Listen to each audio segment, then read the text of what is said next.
Hello and welcome to News Hour right here on Souq News. I'm Adesua Iromoseli. Here are some of the headlines. CBN injects $500 million to address forex backlog. Oil prices reflect market resilience in the Middle East. U.S. set to launch program to estimate critical minerals. In a move to tackle the persistent backlog of the verified foreign exchange transactions, the Central Bank of Nigeria, CBN, has injected an additional $500 million into the market following a recent injection of approximately $2 billion aimed at settling commitments in manufacturing, aviation, petroleum sector. Mrs. Hakama Sidi Ali, Acting Director of the Corporate Communications Department at the CBN, announced this initiative in Abuja today, reiterating the bank's commitment to swiftly resolve all legitimate foreign exchange backlog. She assured Nigerians of a comprehensive strategy to enhance liquidity in the Nigerian foreign exchange market, addressing long-standing issues hindering their effective operation. She urged market participants to adhere to rules for transparency while expressing hope that the continued intervention will stabilize the market and boost economic activity in Nigeria. The Nigerian Exchange Limited witnessed a remarkable surge in equities last week, fueled by increased demand for blue chip and dividend-paying stocks, including Dangote Cement, BUA Cement, and BUA Foods. This surge led to a substantial week-on-week gain for investors, reaching 4.3 trillion naira. Notably, Dangote Cement saw a price gain of 28.82%, BUA Cement 20.98%, and BUA Foods 13.25%, collectively propelling the NGX All-Share Index up by 8.3% to close at 102,401 points. The year-to-date return rose to 36.95% and the market capitalization surged by 4.3 trillion naira, closing at 56.038 trillion naira. Against a backdrop of subsidy removal and naira devaluation, coupled with inflation in the country, the Nigerian government is set to inaugurate the tripartite committee on the minimum wage on 30th January 2024. This was revealed in a letter from the Secretary to the Government of the Federation, Senator George Akume, to the Nigerian Labour Congress (NLC). The president of the Labour Union, Joe Ajero, had suggested that the new minimum wage being sought by Labour could range from 100,000 naira to 200,000 naira, a rise from the current 30,000 naira approved by the former president, and since then, inflation has surged from 11.98% to the current 28.92%.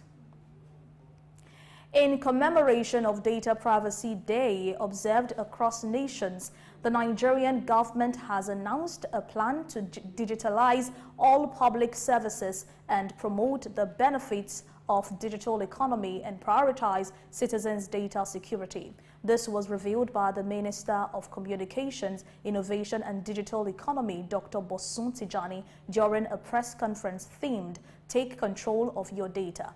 He tasked the ministry with modernizing public services through technology adoption, stressing the crucial role of data protection in a digitalized economy.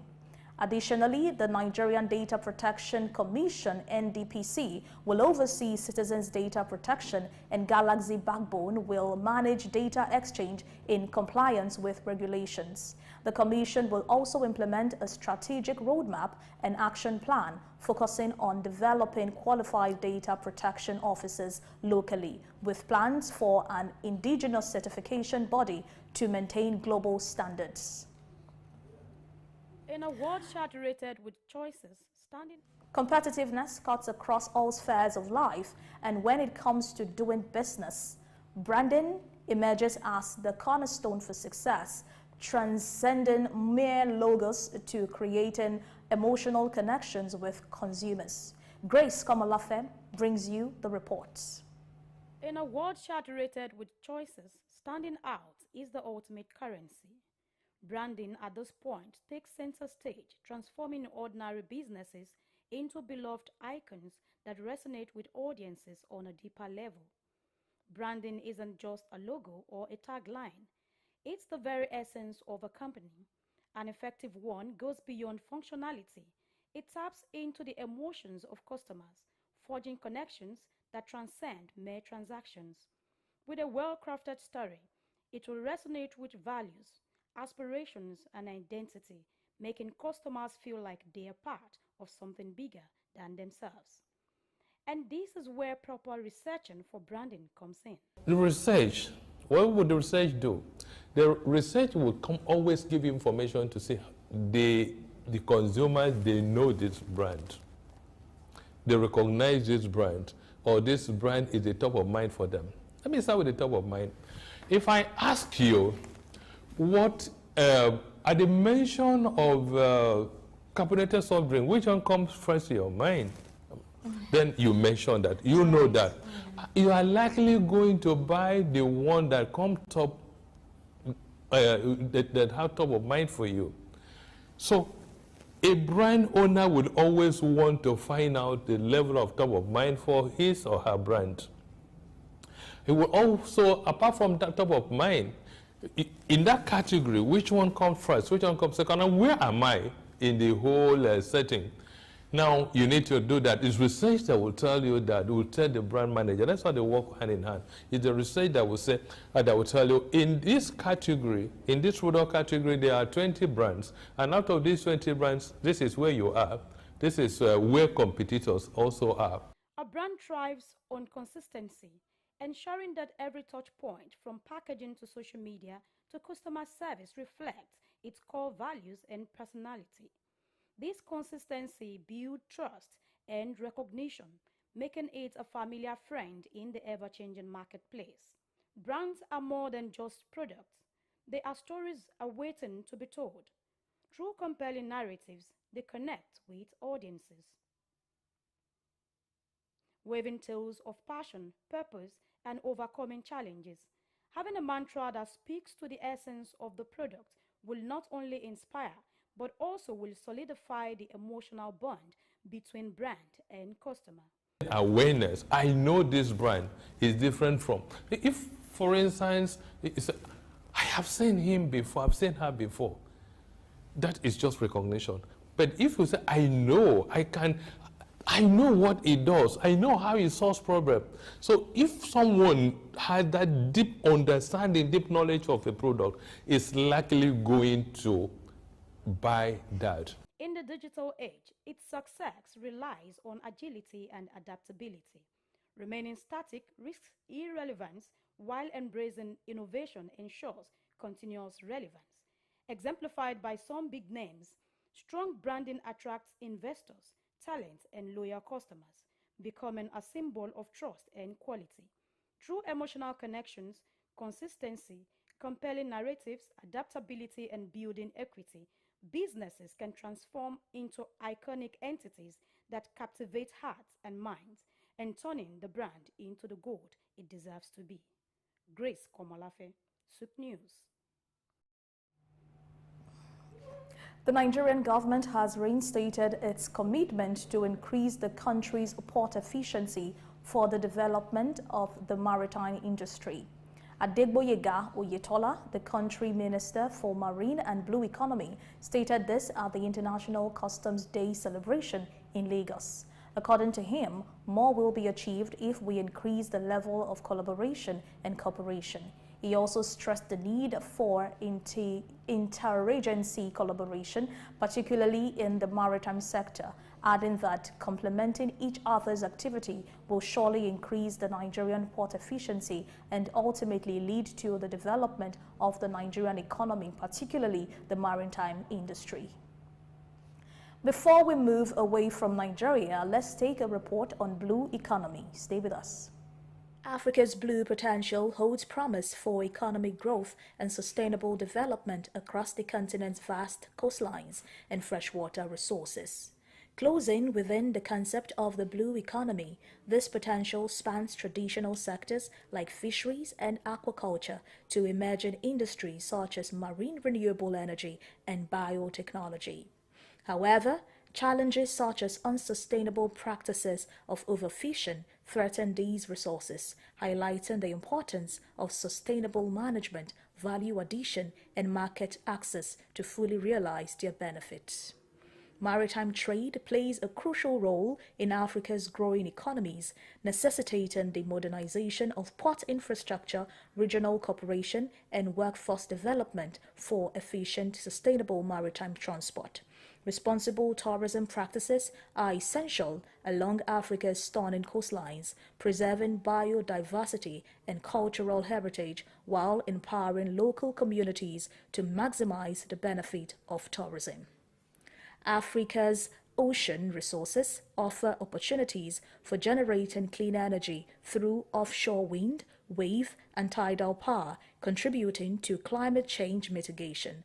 Moreover, emerging fields like maritime bioprospecting, aquaculture technologies, and desalination holds promise for innovation and economic diversification, requiring investments in research and development and conducive regulatory environments.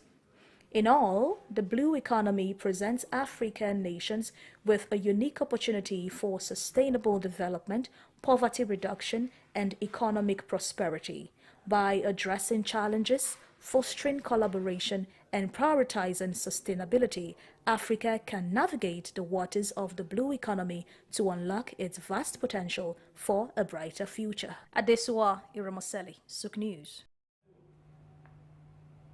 Now on the foreign scene, the U.S. Department of Defense is set to launch a program to estimate prices and forecast supplies of critical minerals like nickel and cobalt. The initiative, a part of the broader efforts to boost U.S. production of minerals crucial for weapons manufacturing and the energy transition, seeks to enhance market transparency.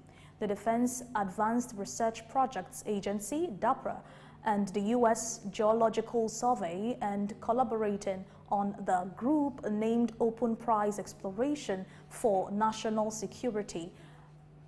Additionally, it plans to employ artificial intelligence to create a metal structural price based on production detail, labor, supplies, and other costs. While intended to improve transparency, the move introduces a new factor into metal markets, potentially affecting established prices structure based on supply, demand, and future markets.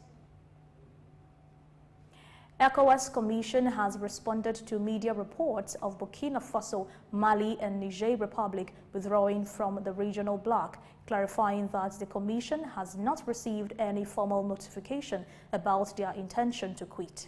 The body emphasized its commitment to working with the three nations for the restoration of the constitutional order. In a communique released yesterday, the Commission stressed the importance of Burkina Faso, Niger, and Mali within the community, expressing the authority of heads of states and governments' dedication to finding a negotiated solution to the political impasse. The Commission stated that it is closely monitoring the situation and will provide further update as it evolves. The leaders of these countries are currently facing suspension due to coup d'etat.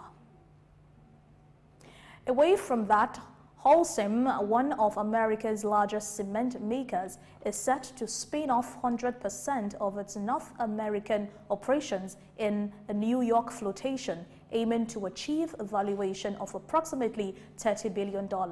The move, which is the most substantial shift since the company acquisition of Lafarge in 2015, will see Miljan Gutovic, the current head of Europe at Holcim, taking over as CEO from Jan Gench starting May 1. The divestment is anticipated to be completed in the first half of 2025. The Gench expressed confidence in gaining shareholder support for the flotation.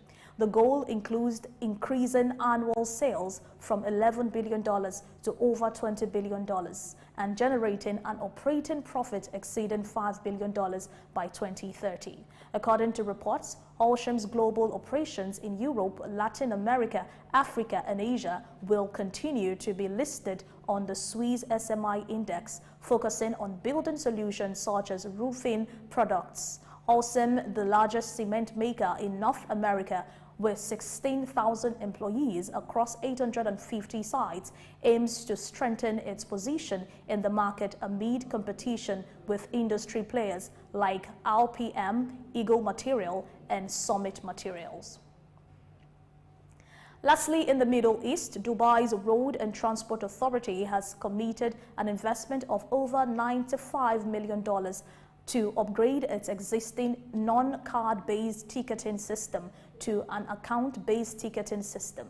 According to Dubai Media Office, this initiative is a key element of RTA's digital strategy map 2023 to 2030, aiming to position the authority as a global leader in digital transformation, as well as align it with the Cashless Dubai initiative. The system boasts features like trip planning, smart device payment, and facial recognition, improving user experience with heightened electronic security and linked accounts. It prioritizes data privacy and flexibility in refining operational processes. The RTA's central wallet technology facilitates better data analysis, supporting research, expansion strategies, and innovative services design.